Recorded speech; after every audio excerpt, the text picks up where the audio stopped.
Hi, Nicole. Welcome to the Integrative Health Coach Success Podcast. Hi, Julia. It's nice to see you today. Yes, we're so excited to have you. I'm looking forward to our chat. We got to know each other a little bit in the first cohort of the Centurion program, and looking forward to kind of bringing your expertise, your unique take on health and wellness, your niche to our listeners. So thank you for being here. What I would love to do to start is, can you share with our listeners a little bit about what you're currently doing in the health and wellness space with your IHP certification?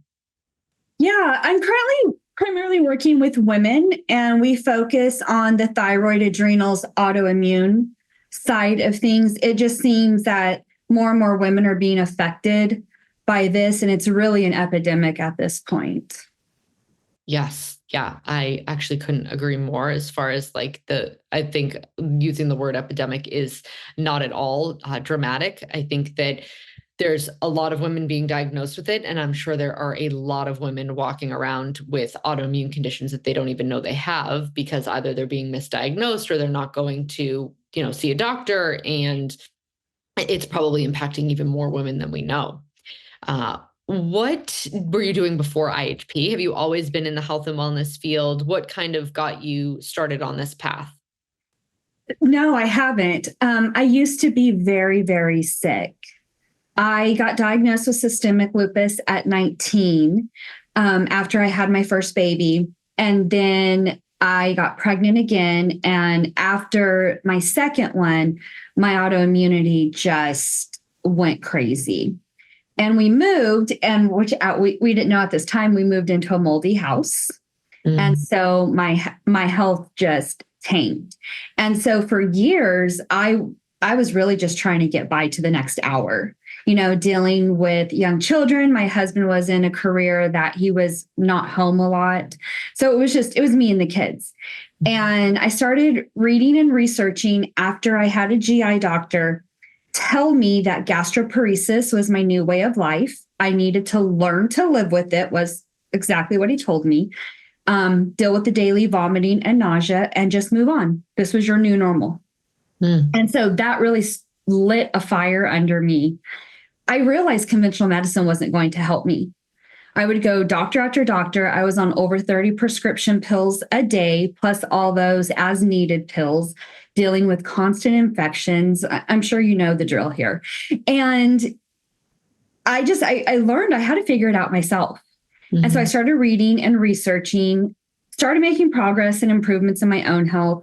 And then several years later, I came across Dr. Cabral, and I have no idea how our paths crossed, but his story really radiated to me because he has this history of rheumatoid arthritis and Addison's disease. And these are things that in the conventional side, and even in some holistic circles, we're told we can't heal from them. We can't reverse them. We can't put them basically in permanent remission. And so, that I just really identified with that and could not wait to learn more. And then I signed up for IHP 1 and 2 and have just taken off with that training. I was doing some coaching before just on like thyroid. And so it's just really evolved into a more root cause kind of practice and more whole body, where before I was really just like, okay, well, this is, if you adjust your thyroid medication dose this way, it could be beneficial to you. See what your doctor says about that. And because there are a lot of books out there who make it sound, like if you just take more and more thyroid medication, all is going to be well.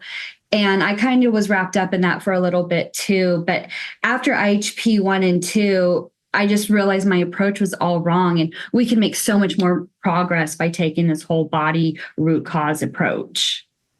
Absolutely. Yeah. And so that you ultimately completely supported yourself out of all of the imbalances and symptoms that you were experiencing, which is at such a young age. I mean, being a new mother, regardless of how old you are, whether you're 19, whether you're 30, or whether you're 40, is challenging enough. But being a new mother with all of those health challenges can be, I mean, I would imagine incredibly debilitating, because you're trying to navigate a brand new role and also navigating health challenges. And I've never I'll never be not in awe, no matter how many stories I hear of people who hear from a doctor that like this is actually what you have to deal with, and they're like, actually no, that's not good enough, and they go figure it out on their own. Like, I still am always like, that's amazing that you chose to do that, right? We could, lots of people choose to, and all of us have the choice to kind of just accept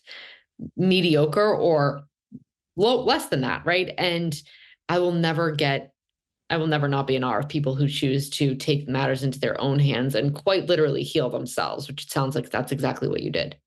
Yeah, I still have mold that I'm working on. We ended up having a roof leak after we initially resolved some mold issues in our house. And so still a little bit left. But I always feel like our health is always a work in progress. Mhm. We're never settled because we can have stressful events. We could come down with a virus or bacterial infection, which kind of knocks us back. So I always try and tell my clients, we're always going to be a work in progress to some degree. But the more resiliency we build, the faster we bounce back. Absolutely. Yes. I love that. Yeah. Because so many people think that there's like a starting point and this end point where everything is quote unquote healed and they just like go and do all the things now. But like you said, life happens. You maybe move and are exposed to something, or you get sick and you're exposed to something, or a novel virus comes along and, tanks your immune system, but that's life. And if we can kind of build a resilient landscape internally and, do the de-stress protocol and navigate deficiencies and all of that, then at least we're better equipped to deal with the things that may happen and come along that aren't, so planned or foreseen. Yeah, absolutely. Yeah. And I think it takes a lot of pressure off of people when they realize there's not really an end point, that there's no timeline, that they have to be better in 18 months, for example.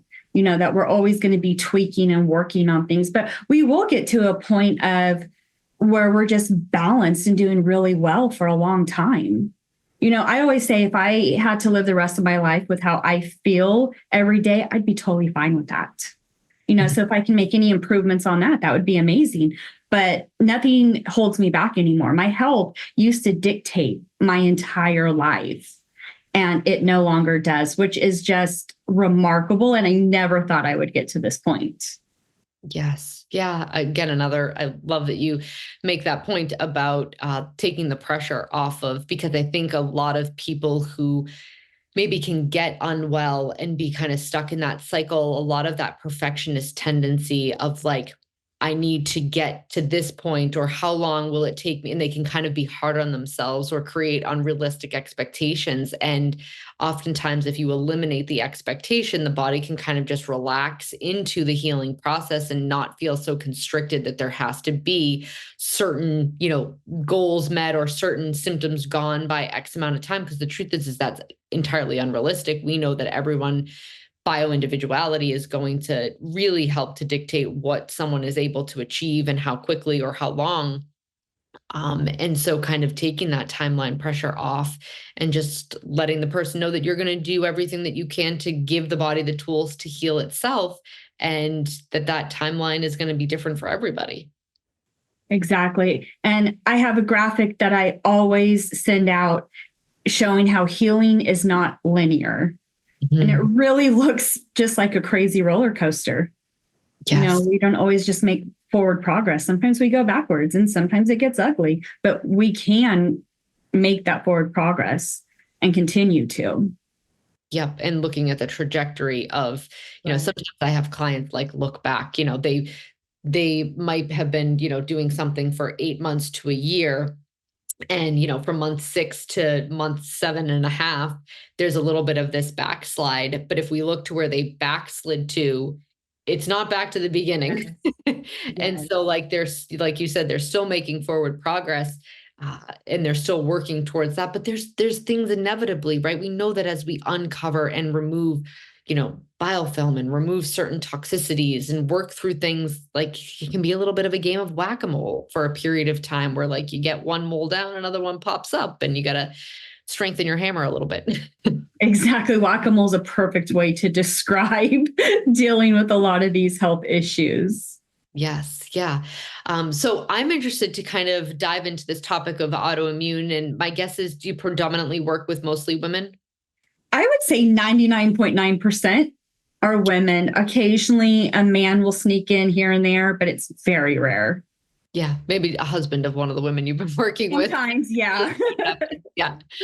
Um, okay. So when it comes to, autoimmune things, whether it be, something like lupus or, I know you have an affinity and a love for thyroid health, right? Hashimoto's or Graves. What are you finding kind of as the most common thread around women's based health that is making it? Because in my opinion, and we use the word epidemic, women are much more susceptible to autoimmune conditions, right? And like, why is that the case? What are you seeing kind of across the board for things that would make it more common for a woman to come down with an autoimmune condition? With my experience, it's trigger of pregnancy or perimenopause, menopause. A Mhm. lot of women are completely fine until those stages of life. And then their bodies kind of go haywire and this autoimmunity starts to express. Yes, yeah. And if we think about both, certainly pregnancy is high cost to, process that the body goes through. It's high cost from what your body needs for nutrients. It is a ton of energy. You're, quadrupling your blood volume, right? There's so many things that come into play that your body has to do from a pregnancy standpoint and then recover from thereafter. And you're dealing with sleep deprivation. And so can be a huge stress on the body. And then I think if we look at perimenopause and menopause, we know how hormone fluctuations and it's kind of like another postpartum period, right? Where hormones drop and the body is kind of put into this tailspin of imbalance from a hormone standpoint. And it can be so destabilizing, um, both mentally and physically. I think oftentimes, too, the mental aspect of both can lower our resiliency to how much physical type of change we're able to tolerate because we're dealing with the mental aspect of what does it mean to have these hormones changing and lowering, or the mental aspect of becoming a new mom, or being postpartum, that there's so much intertwined there from a state of nervous system dysregulation and stress. Do you find that? Absolutely. And how it's really upsetting when a woman was able to, go through her life doing whatever she wanted. And then she comes down with this autoimmune condition and her health starts to dictate most of her day. And Mhm. she can't be the mom that she wants to be, or she's not enjoying her retirement like she thought she would, because now her health is really dictating her day to day function. Yes. Yeah. And how that can be so impactful to your mental well-being as well. Yeah. And so many women don't, I think, without the knowledge of knowing that there's alternatives, right? I actually was just listening to something that was saying how they're actually using cognitive behavioral therapy to address hot flashes. And Oh, it's like, oh, so that would assume that it's all in our head? Like hot flashes are now in our head? How the heck does that make sense? Like yeah. there's so much still conventional approach to women's hormone symptoms that are like, she's just a little too much, or she just is a little too, and ignoring the very physical, extreme, like the extreme effect that too high, too low fluctuation, right, can have on our mental well-being. I think that there's so much that is still entirely unrecognized in the conventional space. Absolutely. And conventional doctors will tell you this is normal. How do you think you're supposed to feel? Mhm. And in your gut, you're not supposed to feel this way, but you go to these doctors and they're just telling you, well, I don't know what to do for you. You're fine. What do Mhm. you expect? And I Yeah. remember when I was first diagnosed with lupus and reading into it, at that time, it said on average, it took 5 to 7 doctors to get a diagnosis Mhm. because of this. Well, that's normal. What do you expect? And so I see this in the thyroid side of things too. Unless that TSH is like over 10, most doctors ignore any thyroid related symptoms. And we know there's more to that picture than just the TSH. Yes, yes. Okay, so on that topic, because it sounds like you do love thyroid, what's your where do you kind of like to focus? So obviously more than just TSH, which I would entirely agree. Do you see that the relationship between thyroid and adrenal based health when it comes to what autoimmune stuff is able to express or what is able to be put in remission?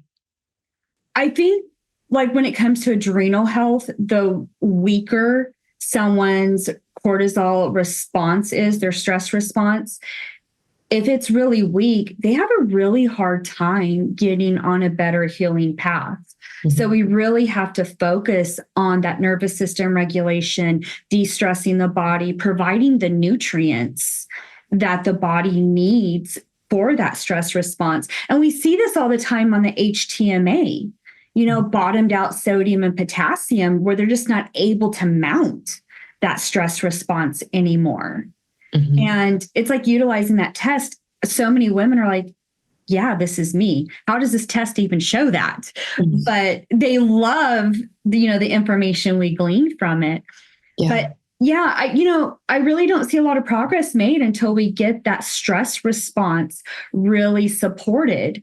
But that can be really difficult too, because if we're dealing with heavy metals or parasites or gut overgrowth, things like that, that's still stressing the body. Mm-hmm. So we have to find that balance of working through the various protocols to try and address some of those root causes while fortifying their body to where they can handle going through this and they're just not completely wiped out.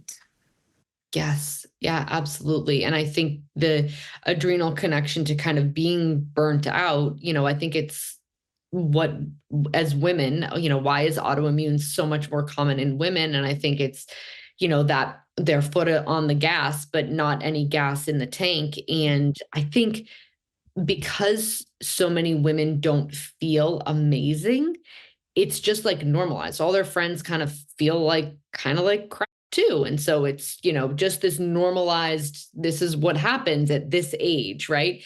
And everybody just kind of accepts it as the quote unquote new normal. But it's really been years of poor sleep and burning the candle at both ends, not properly, remineralizing, improper nutrition, not moving your body.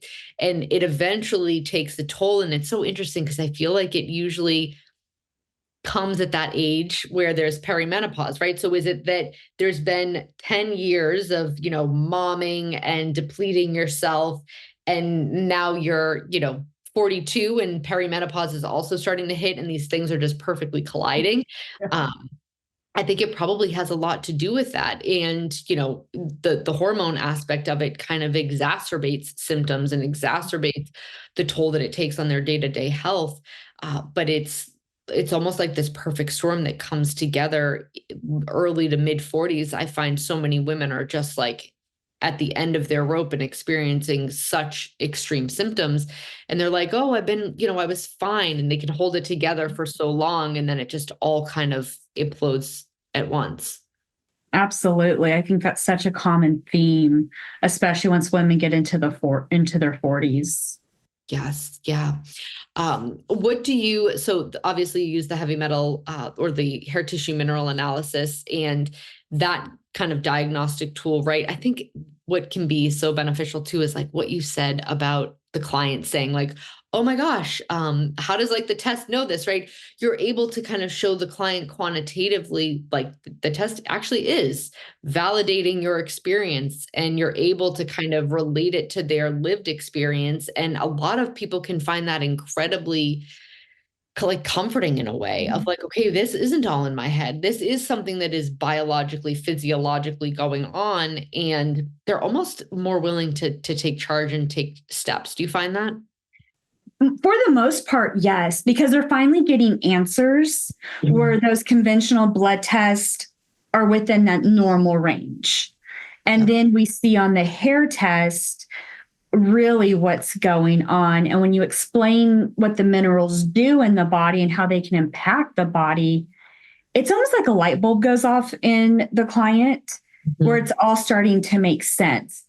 And when they realize, it's okay, well, maybe I can't get enough magnesium through my diet, or, I really need to focus on potassium and maybe get a little more, sodium to support this stress response. We start putting those pieces together and it starts making more sense.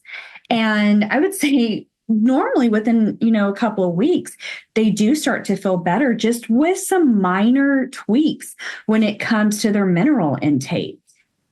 Yes, absolutely. Yeah, I love magnesium. I feel like it impacts so many people beneficially, whether it just be sleep or stress. Yeah, the remineralization process is so important. What are your biggest lifestyle type of support? So women who come to you that are in clearly some sort of autoimmune pattern, as far as lifestyle supports, do you have some favorites that you implement along with, of course, like the functional medicine labs and supplements and whatnot? Yeah. Morning sunlight and grounding. I Mhm. love to habit stack. So if you're getting your sunlight, get your feet in the dirt, the grass, the rocks, stack those habits. So I love that as the way to start the day. And I explain it as the sun's charging your body. It's Mhm. going to help support that cortisol response. Eating within that first hour of waking is something I learned about not that long ago. And this has really made a big difference for a lot of women too, getting that protein forward breakfast and, within that first hour of waking. Breath work, taking several minutes a couple of times a day just to sit, be calm, and breathe. That's really important. And I find myself, sometimes forgetting to do this. And then when I remember, it's just amazing how it just chills you out completely, Mhm. just after a few rounds of simply breathing. Yes. Um, Blue light blocking glasses. We cannot avoid blue light in the world we live in. Even our light bulbs here in California, you cannot buy incandescent bulbs anymore. So everything is like fluorescent LED. So blue light blockers are huge Yeah. to help that melatonin production kick in. Keeping your room cool for good quality sleep is another one. A big recommendation I've been making recently is somatic movement to help regulate the nervous system, release that stress and trauma. Yeah.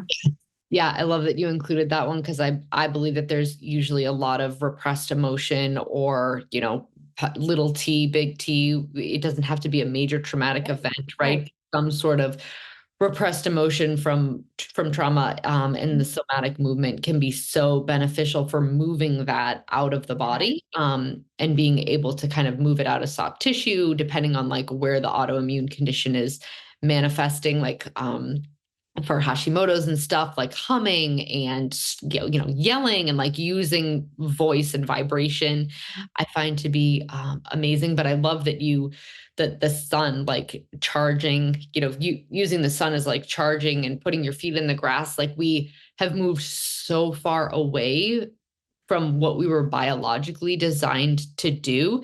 And it's so funny because whenever I'm away, uh, I love, and maybe it's because like of the warm climate or because it's usually somewhere near a beach, but I love being outside as the sun's rising.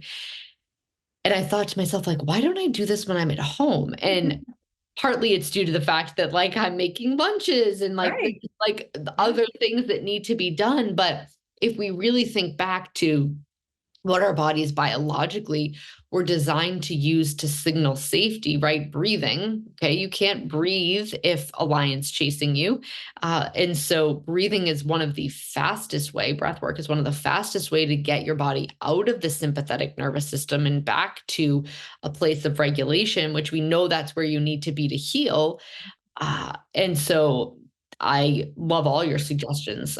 They're all on the top of my list too. And I find that while supplements are incredibly important, if implementing some of these lifestyle habits, which can be done almost immediately with no negative effects, can have incredible impact as well because of how we know autoimmune can be triggered by stress, or at least made significantly worse by stress, right? There's the internal stressors, those physiological root causes, but it's usually when the external stressors tip that rain barrel to overflow. And if we can at least kind of regulate some of that, I find it to be so impactful.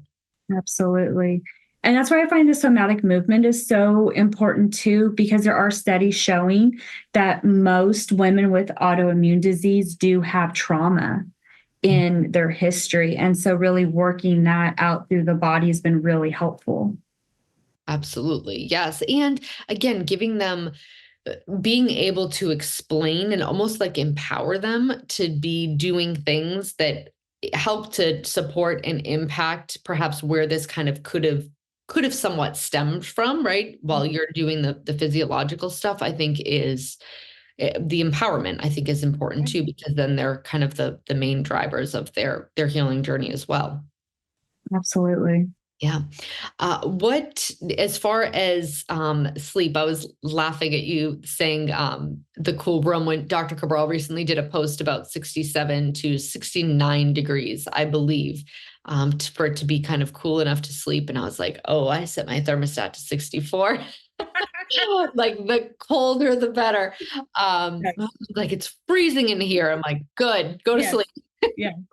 Um, Um, we ended up buying a portable air conditioning unit for our bedroom so we could have our bedroom absolutely freezing at 61 degrees and not have to turn the entire house down that low. okay, yeah. So you probably have like the reverse issue as me because you're in California. So like keeping the bedroom super cold and not having to turn the whole house down to 61 and air condition the house, which I'm like the opposite. We can't let the whole house get freezing cold in the winter, like the pipes will freeze. And so I shut the door and open the window Yeah.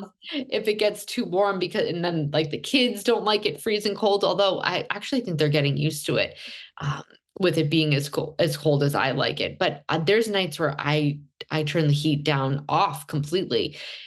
And I'm in the Northeast, so it gets really cold here, but I love to sleep cold and I sleep 1,000 times better. There's nothing worse than sleeping hot. I'd rather sleep in a blizzard than sleep in a desert for sure. Absolutely. I cannot sleep when there is hot air blowing. Even so, I am in Southern California. It does not really get cold here, but I don't turn my heat on at all during the winter. Oh, It wow. can be 59 degrees inside and there is no heat turned on. And your kids will get used to it. They can always put more clothes on. Yes. Yes. I remember when I first started dating my husband, I was living in his condo and he would come home and the heat would be on like 72 and I would be wearing like shorts and a t-shirt and he would be like, why did you put a sweatshirt and sweatpants on and then we'll turn the heat on? Right. And I'm the Absolutely. complete opposite. I mean, I was just like newly paying bills and all of that, right? So it's one Uh-huh. of those things where um like you live and you learn. But yeah, I used to be like now I would rather be 59 and in a sweatshirt and sweatpants and socks. Yeah, you can always put more clothes on. I have a picture of my son who's probably about 10 years old and he has a beanie on, a sweatshirt, sweatpants, and covered up in a blanket. Yeah, They just, the house. yeah, they just had to learn to get used to it. And to this day, he lives up in the Seattle area. He does not turn his heat on. Yes. Yeah. And you kind of just like adjust. It's no Mhm. different than people that live in warm climates. I have relatives that live in Florida, and when they come here in the summer and it's like breezy and 72, they're freezing. And I'm, in my bathing suit enjoying the enjoying the Right.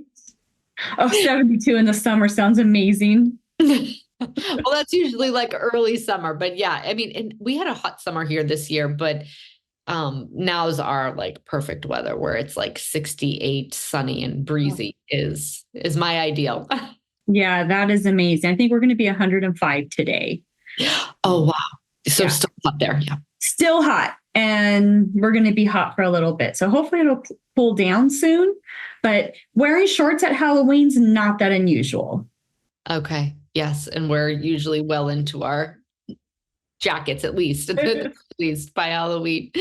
Um, where, if people are listening, where are all of the places that you show up, social media, website, Facebook, that people could kind of further learn from you or connect? Yeah, I have everything linked on my website, which is theholisticononion.com. And, I feel we got to peel back those layers of our health. And sometimes it's going to make us cry, which is where the onion comes in.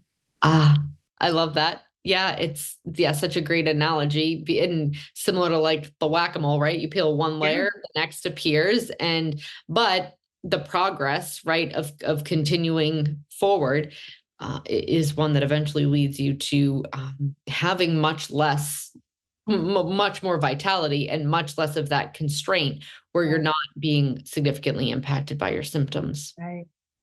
Yeah. Thank you so much for being here on the Integrative Health Coach Success Podcast. It was such a great conversation, and I appreciate everything that you shared with our listeners. Yeah, thank you for having me. This was great. Thanks, Nicole. Talk to you soon. Bye.